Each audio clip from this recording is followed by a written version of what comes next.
यदि हमारे पूर्वज युद्ध हारते ही रहे तो हम 1200 साल से जिंदा कैसे हैं? आजकल लोगों की एक सोच बन गई है कि राजपूतों ने लड़ाई तो की, लेकिन वे एक हारे हुए योद्धा थे, जो कभी अलाउद्दीन से हारे, कभी बाबर से हारे, कभी अकबर से, कभी औरंगजेब से। क्या वास्तव में ऐसा ही है? यहां तक कि समाज में भी ऐसे कई दिग्भ्रमित राजपूत हैं जो महाराणा प्रताप, पृथ्वीराज चौहान जैसे कालजयी योद्धाओं को महान तो कहते हैं, लेकिन उनके मन में ये हारे हुए योद्धा ही हैं। महाराणा प्रताप के बारे में ऐसी पंक्तियां गर्व के साथ सुनाई जाती हैं। जीत हार की बात न करिए, संघर्षों पर ध्यान करो। कुछ लोग जीत कर भी हार जाते हैं, कुछ हार कर भी जीत जाते हैं। असल बात यह है कि हमें वही इतिहास पढ़ाया जाता है जिनमें हम हारे हैं, क्योंकि हमारा मनोबल कम हो। ये कुकृत्य चाटुकार वामपंथियों द्वारा किया गया। मेवाड़ के राणा सांगा ने 100 से अधिक युद्ध लड़े, जिनमें मात्र एक युद्ध में पराजित हुए, और आज उसी एक युद्ध के बारे में दुनिया जानती है। उसी युद्ध से राणा सांगा का इतिहास शुरू किया जाता है और उसी पर खत्म। राणा सांगा द्वारा लड़े गए खंडार, अहमदनगर, बाड़ी, गागरोन, बयाना, ईडर, खातौली जैसे युद्धों की बात आती है तो शायद हम बता नहीं पाएंगे, और अगर बता भी पाए तो उतना नहीं जितना खानवा के बारे में बता सकते हैं। भले ही खातौली के युद्ध में राणा सांगा अपना एक हाथ और एक पैर गंवाकर दिल्ली के इब्राहिम लोदी को दिल्ली तक खदेड़ दे, तो वो मायने नहीं रखता। बयाना के युद्ध में बाबर को भागना पड़ा हो तब भी वह गौण है। इनके लिए मायने रखता है तो खानवा का युद्ध, जिसमें मुगल बादशाह बाबर ने राणा सांगा को पराजित किया। सम्राट पृथ्वीराज चौहान की बात आती है तो तराइन के दूसरे युद्ध में गौरी ने पृथ्वीराज चौहान को हराया।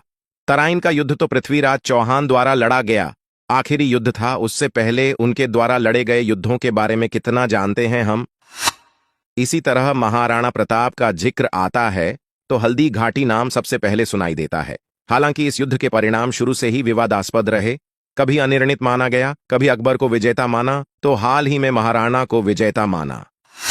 बहरहाल महाराणा प्रताप ने गोगुंदा, छावंड, मोही, मदारिया, कुंभलगढ़, ईडर मांडल, दिवेर जैसे कुल 21 बड़े युद्ध जीते व 300 से अधिक मुगल छावनियों को ध्वस्त किया। महाराणा प्रताप के समय मेवाड़ में लगभग 50 दुर्ग थे, जिनमें से तकरीबन सभी पर मुगलों का अधिकार हो चुका था। वह 26 दुर्गों के नाम बदलकर मुस्लिम नाम रखे गए, जैसे उदयपुर बना मुहम्मदाबाद, चित्तौड़गढ़ बना अकबराबाद। फिर कैसे आज उदयपुर को हम उदयपुर के नाम से ही जानते हैं, ये हमें कोई नहीं बताता।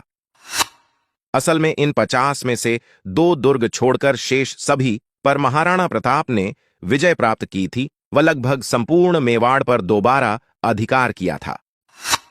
दिवेर जैसे युद्ध में भले ही महाराणा के पुत्र अमर सिंह ने अकबर के काका सुल्तान खां को भाले के प्रहार से कवच समेत ही क्यों न भेद दिया हो, लेकिन हमें तो सिर्फ हल्दी घाटी युद्ध का इतिहास पढ़ाएंगे, बाकी युद्ध तो सब गौण हैं इसके आगे।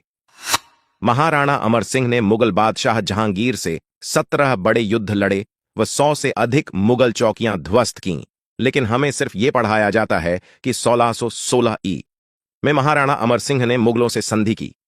ये कोई नहीं बताएगा कि 1597 ई से 1616 ई के बीच क्या क्या हुआ।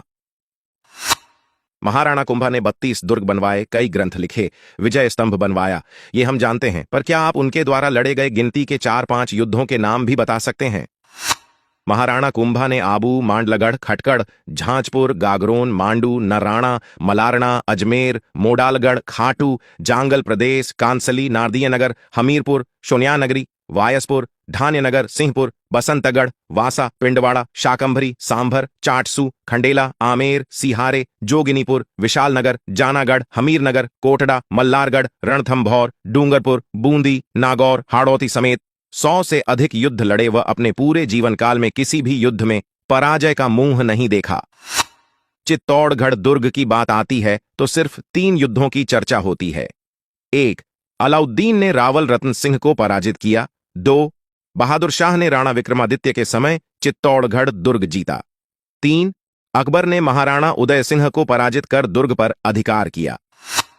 क्या इन 3 युद्धों के अलावा चित्तौड़गढ़ पर कभी कोई हमले नहीं हुए?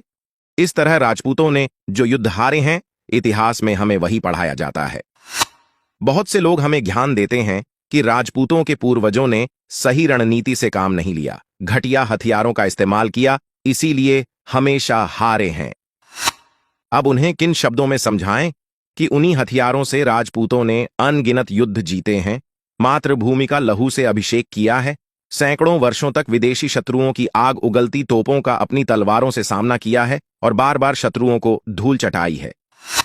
भारत में एक से बढ़कर एक योद्धा हुए हैं। इनमें एक नाम था समुद्रगुप्त, जिसका नाम इतिहास के एक कोने में ही सिमट के रहा गया, जिसे भारत का नेपोलियन कहा जाता है, लेकिन ऐसे योद्धा को गुमनाम कर दिया। हम जानते हैं कि वास्तव में हमारा इतिहास भारत से प्रेम करने वाली विचारधारा ने लिखा ही नहीं है, और कहीं ना कहीं पक्षपातपूर्ण इतिहास को मान्यता भी मिली है हमारे देश में। अब इतिहास का विद्वानों द्वारा पुनर्मूल्यांकन होना चाहिए, ताकि आप और हम अपने गौरवशाली भारत के चक्रवर्ती सम्राटों और महापुरुषों के बारे में वास्तविक इतिहास पढ़ सकें, और आने वाली पीढ़ियां हमें वही समझे जो वास्तव में हम थे, और हिंदुस्तान के उन वास्तविक वीरों को शत शत नमन कर सकें।